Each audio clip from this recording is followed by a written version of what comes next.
كوياني مكوية والمكاتب ضله والحب راهو بليا.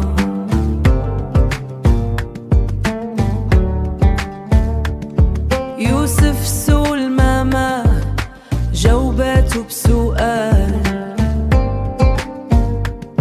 واش انت معايشش في الدولة مغربية؟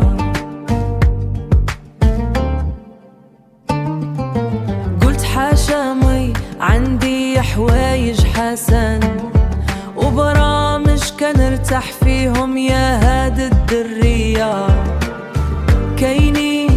كاينين مسلسلات في المستوى، فهادشي راه ما خافيش عليا.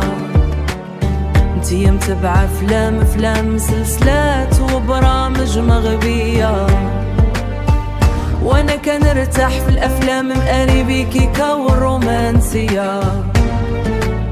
ولا في شي افلام ومسلاتها بحال ارض تغرل القصة الشيقة والملحمية. كل رأس لطنطنا يتفرج في داكشي اللي حاب.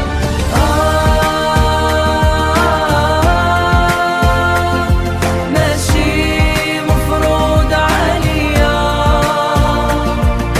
مي باش تقولي وتعيبي، حيت ما عارفش كاوياني مكوية.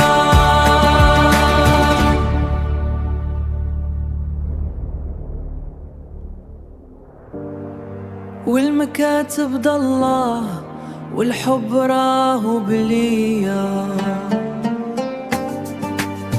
ياك ما نسيتي هديك هويتي الزجل والقافية.